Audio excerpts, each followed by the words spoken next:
¿Ya escuchaste hablar de la guerra más temida de todos los tiempos? ¿Y qué me dirías si te dijera que ya hay muchas señales de que está a las puertas o de que incluso ya estamos en medio de ella? En este video voy a revelarte a partir de las fuentes hebreas originales 7 cosas imprescindibles que debes saber para reconocer la guerra de Gog y Magog, y al final del video cómo puedes librarte de ella, o si nos libraremos de ella también como humanidad.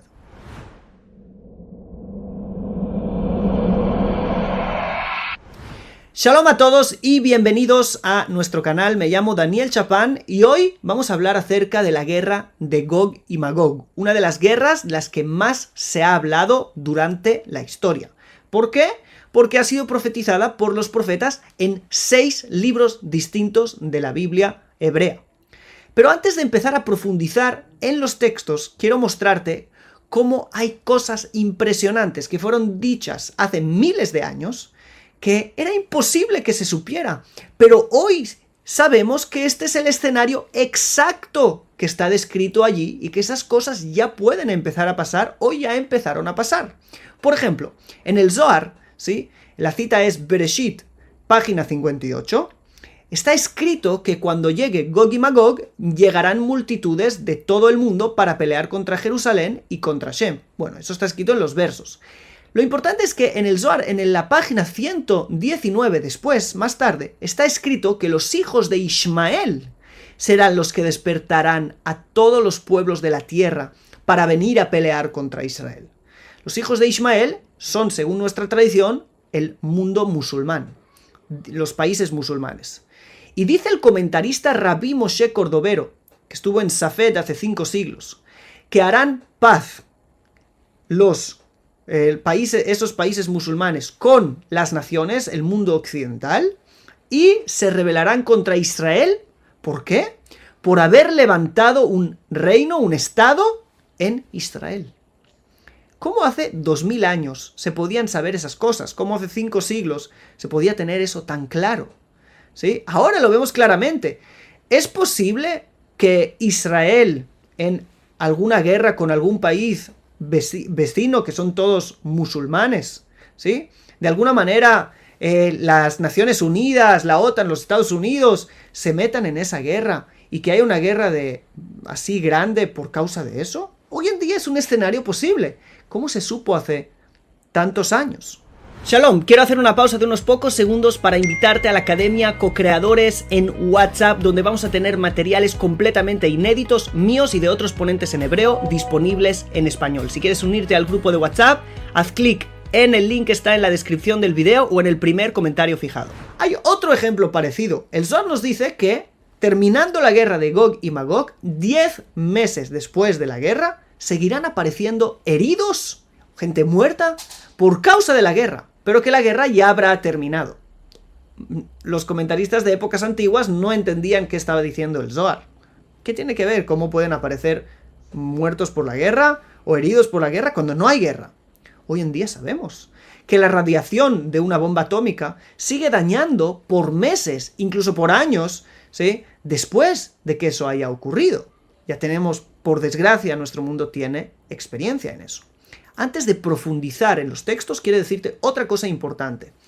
Este no es un vídeo para hacer sensacionalismo, eso no es un vídeo para asustar a nadie, ni para infundir el miedo o algo así. No. Déjame decirte mi punto de vista. Primero, en un sentido educativo, es muy importante profundizar en estos textos que vamos a profundizar. Es una guerra de la que 6 libros hablaron de ella. 4 de los profetas profetizaron acerca de ella, o 5, creo que es algo que no es casualidad. No somos la única tradición que cree que en el final del tiempo habrá alguna guerra. Eso es así en la mayoría de religiones y tradiciones. Y, aparte de eso, creo que las guerras es algo del día a día de esta humanidad, por desgracia. Y tenemos que aspirar a que se terminen las guerras. El hecho de hablar de una última guerra no es algo malo, es algo esperanzador. Guerras hay todo el tiempo, ¿sí? Guerras hay todo el tiempo, guerras hay ahora mismo, mientras estás escuchando este vídeo, hay gente muriendo por causa de guerras. Y han muerto millones y miles de millones de personas por causa de guerras durante la historia. El hablar de una guerra al final de tiempo no es para asustar, es para esperanzar. Hay un final. Esto tiene un final. Va a terminar con una... Ok, va a haber una guerra más. Señores, no es muy difícil predecir eso. Han habido guerras toda la historia, pero lo importante para nosotros es saber que una tiene que ser la última. ¿Ok? Tenemos que saberlo ver de un prisma correcto. Hay que hablar de Gog y Magog, sí, pero se está hablando de Gog y Magog desde prismas muy incorrectos, muy irresponsables. Gente haciendo hoy en día todo tipo de cosas, dejando trabajos, o no haciendo esto, no haciendo lo otro, o construyendo búnkers en sus casas, ¿sí? Por causa de que les han dicho, algún líder religioso les ha dicho que Gog y Magog tenía que pasar hace 20 años, y hace 30, y hace 40, y hace ahora, y mañana, o de aquí 10, ¿ok? Tenemos que tomar de esto de una manera responsable. Por eso es importante que sepamos algunos puntos para que no nos engañen más acerca de todas estas cosas y podemos tomar esto de una manera correcta. Y además, lo más importante para mí es cuál es mi punto ante esto, qué yo puedo hacer y, sobre todo, ¿podemos librarnos de esto? ¿Nos han dejado algunas herramientas para librarnos? ¿O es posible evitar esta guerra? También es algo que me interesa muchísimo compartir. Y ahora sí, profundicemos en la guerra en sí. Esta guerra, Gog y Magog, es una guerra que los profetas profetizaron para los tiempos finales. Así dijeron literalmente, tiempos de la redención. Es quizás una de las peores guerras por las que Israel tendrá que pasar durante la historia, y eso ya es decir. ¿Quiénes fueron los profetas que profetizaron acerca de Gog y Magog? El profeta Yeshayahu, Isaías, Yehezkel, Ezequiel, Joel y Zacarías.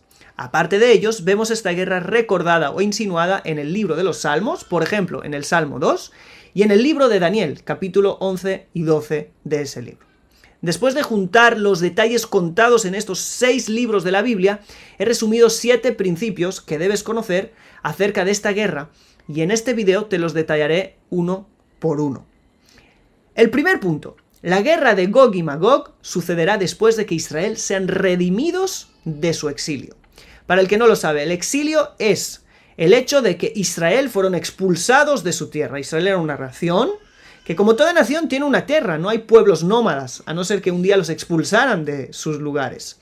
Entonces, Israel, ¿sí? Los judíos vivíamos en Judea, la tierra de Israel, hasta que nos echaron de aquí. Entonces, el exilio ha durado mucho. Y sigue durando como mínimo parcialmente. En el año 48 fundamos el Estado de Israel, pero aún la mayoría de Israel se encuentra fuera de su tierra. Sí, la mayoría de judíos viven fuera de Israel. Estamos muy muy cerca del cumplimiento de que la mayoría de Israel esté en su tierra, y podremos decir que Israel formalmente haya vuelto a su tierra por completo. Ahora es solamente el principio de esta redención del exilio. Pero vamos a leer los textos que nos dicen lo que acabo de decir. En el libro de Ezequiel, capítulo 38, del 8 al 11. Allí el profeta Yehezkel se está, de alguna manera, dirigiendo a Gog y Magog y les dice así: de aquí a muchos días serás visitado. Al cabo de años vendrás a la tierra salvada de la espada, recogida de muchos pueblos, a los montes de Israel, que siempre fueron una desolación, mas fue sacada de las naciones. Israel fue sacada de entre las naciones. Dice, y todos ellos morarán confiadamente. Dice el verso 9, subirás tú y vendrás como tempestad, como nublado para cubrir la tierra. Serás tú y todas tus tropas y muchos pueblos contigo. Y dirás, subiré contra una tierra indefensa, iré contra gentes tranquilas, que habitan confiadamente. Todas ellas habitan sin muros y no tienen cerrojos ni puertas. Es decir, Israel estará ya en su tierra y viviendo confiadamente. En el libro de Joel, capítulo 4, versos 1 y 2, también está escrito algo muy parecido, donde dice, porque he aquí que en aquellos días y en aquel tiempo, en que haré volver la cautividad, sí, el exilio de Judá y de Jerusalén. Reuniré a todas las naciones y las haré descender al valle de Josafat, y allí entraré en juicio con ellas a causa de mi pueblo, de Israel mi heredad, a quienes ellas esparcieron entre las naciones y repartieron mi tierra. Ellos ya habrán vuelto. Y en los dos textos vemos algo también muy interesante. Parece ser que la guerra ocurrirá en un momento que Israel parecería estar en su mejor momento, el más calmado, donde ya ha dejado atrás los conflictos del exilio. Sin embargo, Dios traerá esta guerra. Y la pregunta es, ¿por qué? Algunos comentaristas dicen que es justamente cuando Israel está morando confiadamente que esto debe ocurrir, pues el objetivo de esta guerra es juzgar a las naciones que hayan hecho sufrir a Israel durante tantos años de exilio y pagarles ante sus ojos todo lo que les hayan hecho. Y también dicen ahí los comentaristas que a Dios aprovechará para juzgar también a los malvados de entre Israel. Por si alguno piensa que me estoy inventando esto, puede revisar el comentarista Malbim sobre Devarim 29 y allí lo encontrará escrito literalmente. Esto también tiene un mensaje para nosotros. Naciones que se han dedicado a hacer sufrir a Israel de manera injusta, creo que es el momento que se despierten, nunca es tarde, para pedir perdón. Que se despierten para hacer algún tipo de tikún, algún tipo de rectificación por lo que se ha hecho. La historia no queda borrada tan fácilmente. Uno tiene que rectificar también. Así que vamos a por el segundo punto. La guerra de Gog y Magog será la guerra de todas las naciones. Una guerra mundial. Esta no será una guerra puntual contra una nación u otra, o alguna nación vecina de Israel. Veamos los textos cómo nos afirman que esta guerra será de todas las naciones. El profeta Yeshayahu en el capítulo 66, verso 18, nos dice: porque yo conozco sus obras y sus pensamientos. Tiempo vendrá para juntar a todas las naciones y lenguas, y vendrán y verán mi gloria. Es decir, juntarlas en Jerusalén. Según los comentaristas, esta venida de todas las naciones a Jerusalén no es como la venida de las personas buenas que vienen a nuestros viajes de experiencia co-creadores, por ejemplo, que venimos todos a Jerusalén y disfrutamos, ¿sí?, de la luz divina a otro nivel. No, se está hablando de otra cosa allí, sino que se corresponde con la venida de todas las naciones escrita en Zacarías 14, 2, donde está escrito: porque yo reuniré a todas las naciones para combatir contra Jerusalén. ¿Sí? Y también en el profeta Joel, donde ya leímos que está escrito: reuniré a todas las naciones y las haré descender al valle de Josafat, y allí entraré en juicio con ellas por causa de mi pueblo. Obviamente que ustedes no tienen parte en eso. También vemos algo muy parecido en el profeta Yehezkel, en el profeta Ezequiel, donde nos dice que muchas multitudes vendrán a Jerusalén, ahí en el capítulo 38 donde vimos, y dice allí: muchos pueblos contigo, van a venir muchos pueblos contigo, sí, lo hemos leído antes también. Cómo no, también en el Salmo 2, donde empieza: ¿por qué se amontonaron las naciones y los pueblos tendrán pensamientos vanos? Salmo 2 está hablando de la guerra de Gog y Magog. Por cierto, algo muy interesante. En el capítulo 10 del libro de Bereshit, del libro del Génesis, se divide a toda la humanidad en 70 naciones. Pues fíjense bien en algo. La palabra Gog u Magog en hebreo tiene valor numérico 70. Igual que el valor de todas las naciones. Justo para eso. Para decir que esta será una guerra mundial donde tendrán parte de alguna manera o de otra todas las naciones. ¿Qué podemos aprender de este segundo punto? Tenemos que aprender que quizás a nivel político vale la pena frenar estas cosas, rectificar estas cosas, no yendo siempre de manera obsesiva en contra de Israel. No apoyar a medios que van de manera obsesiva en contra de Israel, ¿sí? No apoyar todas esas cosas de antisemitismo disfrazado de antisionismo que vivimos en nuestros tiempos. Tercer punto.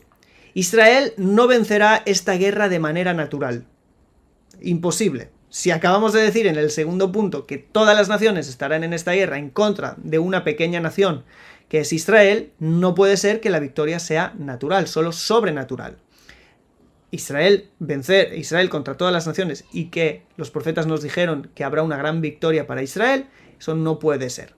Todos los profetas hablaron de una intervención divina. Por ejemplo, en el libro de Zacarías capítulo 14 versos 2 y 3 se nos dice: y yo reuniré a todas las naciones en batalla contra Jerusalén y será tomada la ciudad. Serán saqueadas las casas y violadas las mujeres, la mitad de la ciudad será desterrada, pero el resto del pueblo no será cortado de la ciudad. Y dice, entonces saldrá el Eterno y peleará contra aquellas naciones, como cuando él peleó el día de la batalla. Es decir, habrá una intervención divina. También el profeta Joel 4:15 dice, y el Eterno les protegerá, será fortaleza para los hijos de Israel. Cuarto punto, las naciones terminarán peleando la una contra la otra. Y quizás de eso tenga que ver la intervención divina. En el capítulo 38 del libro de Yehezkel, en el verso 21, está escrito, la espada de uno contra su hermano será. En Zacarías 14:13 dice lo mismo. Sucederá aquel día que habrá entre ellos un gran pánico del Señor, y cada uno agarrará la mano de su prójimo y levantará su mano contra la mano de su prójimo. Así que vemos también el mismo escenario allí. Quinto punto. Esta será una guerra ideológica también, no solamente una guerra militar. Todo el mundo participará, pero se participará desde el punto de vista ideológico. Así escribe el Rav Abraham Yitzhak HaKohen Kook, uno de los más grandes cabalistas de la generación pasada, en su libro En Hayá, donde dice que la guerra de Gog y Magog, según está escrito en el Salmo 2, ¿sí?, se despertarán todos los pueblos para ir contra la luz de Israel y sus principios. No solamente en contra de Israel, sino contra su luz y sus principios, ¿sí? Que el fundamento de todos esos principios es el conocimiento de Dios, que arraigaron Israel al mundo y iluminaron el mundo entero con esa luz. Por eso dice ahí el Salmo 2, que irán en contra de Hashem, en contra del Eterno y de su Mesías, ¿sí? Meshijó. Entonces, ¿qué quiere decir? Quiere decir que, de alguna manera, las naciones irán en contra de Israel, no solamente porque militarmente hayan hecho algo que no les haya gustado, sino que Israel, de alguna manera, representará principios que la humanidad rechazará. Ahora fíjense bien en algo muy interesante. El Rav Kook allí dice, qué difícil pensar después de que ya la idea del conocimiento divino ya está en el corazón de todos los pueblos. Todos creen, la mayoría del mundo es monoteísta, creen en Dios, los principios morales, sí, del valor de la vida y de muchas otras cosas que nacen de alguna manera u otra, sí, de los principios bíblicos, del Tanaj, ya están en el corazón de la mayoría y de los sabios de los pueblos. ¿Cómo puede ser, dice él, que de un momento para el otro todo se gire, que necesitemos la salvación de Dios, ¿sí?, para que nos libre de personas que van a querer venir en contra de eso, como está escrito allí? Entonces, para él era algo extraño. Pero pensémoslo bien. ¿Qué movimientos? Fijaros bien en eso, porque es muy fuerte. ¿Qué movimientos están completamente en contra de todo principio moral, ¿sí?, bíblico, llamando a eso algo retrógrada, heteropatriarcado o todo tipo de palabras parecidas? Y justamente se liga muy bien con lo dicho antes. Porque todos esos movimientos, por algún motivo X, son ultra, hiper a favor de los enemigos de Israel, ¿sí? Y perdona que lo diga, del mundo musulmán, por algún motivo u otro que es bastante incomprensible, pero no importa, es un hecho. Así que fíjense bien que este es un punto que toca a cada uno de nosotros.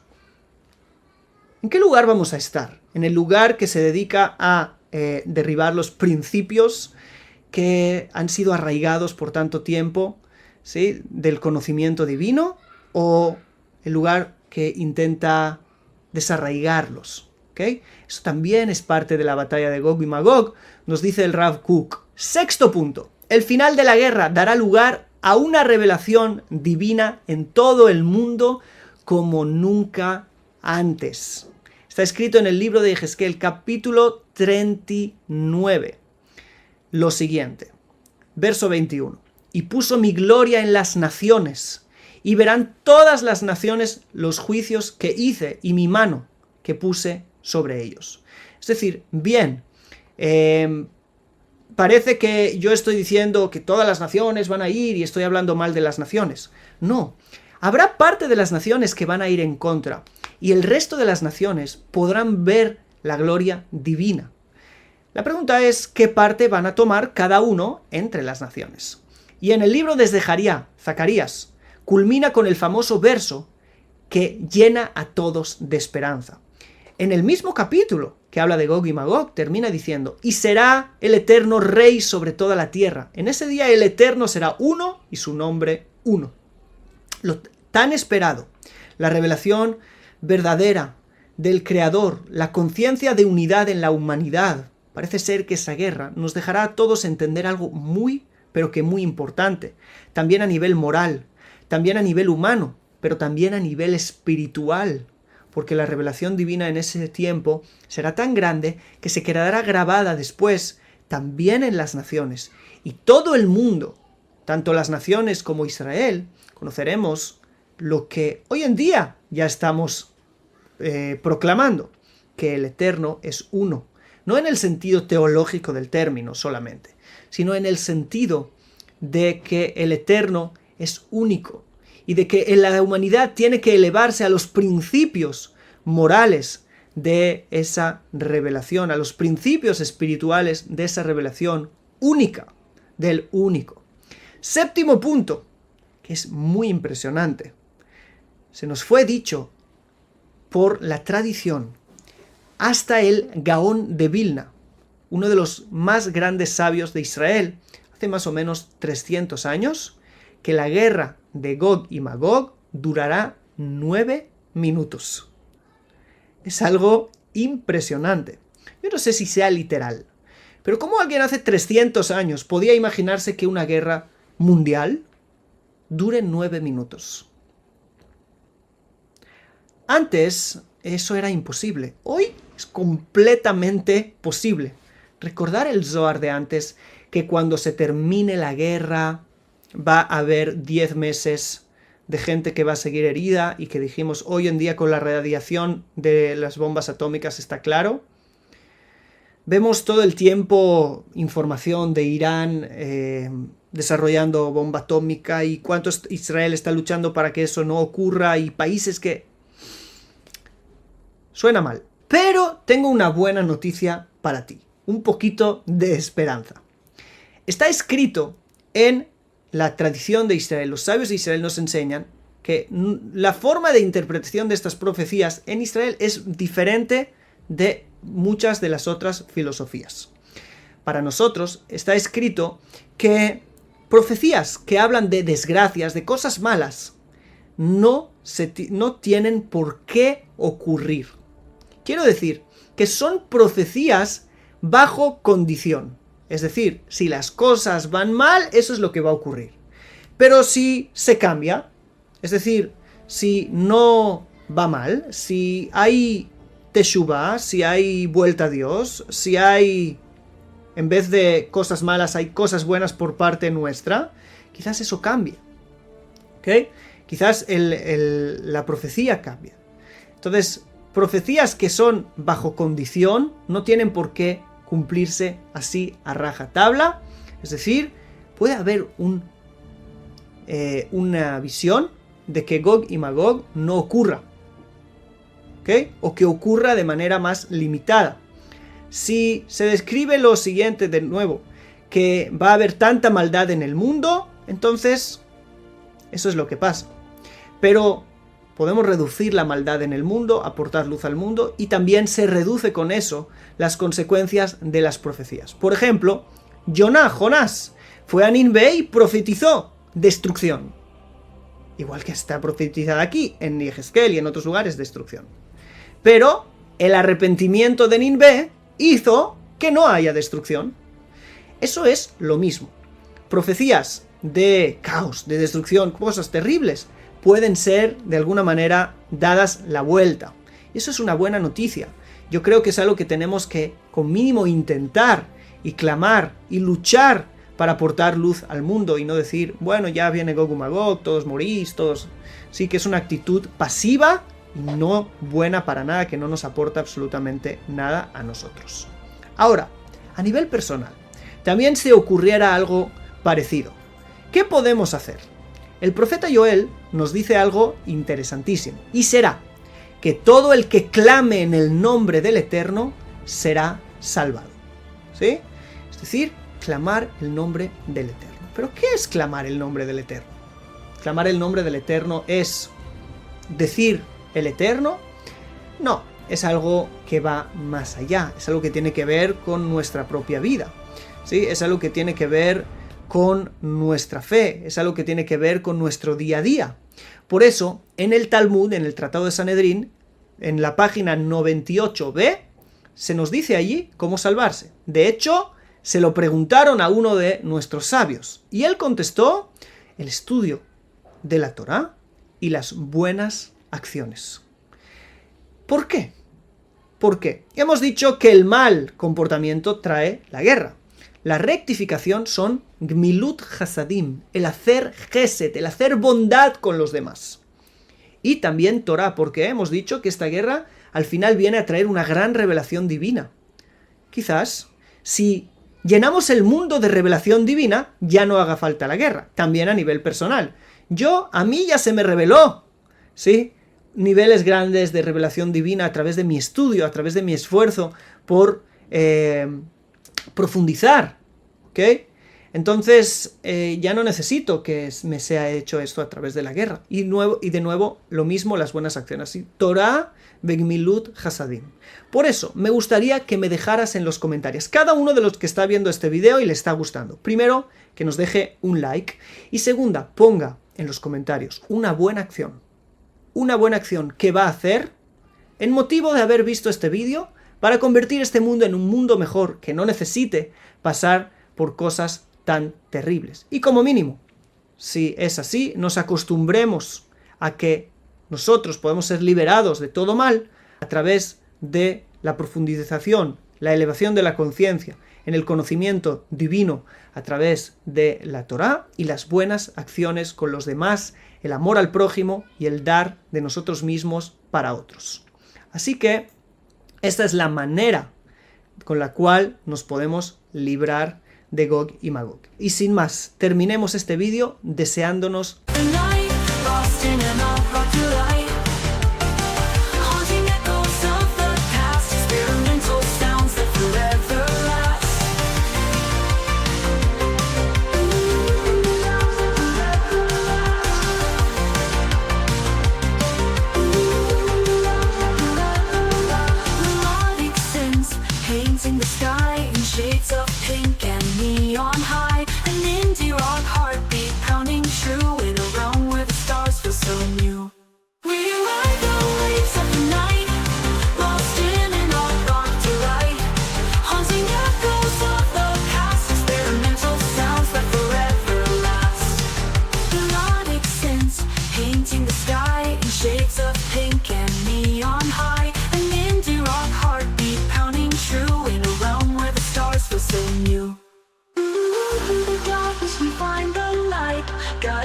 lo mejor, que con la ayuda del Creador el mundo sea lleno de luz a través de las buenas obras, a través del amor al prójimo y no, Dios no lo quiera, a través de escenarios como los que acabamos de describir. Sin más, nos vemos en el próximo video. ¡Shalom!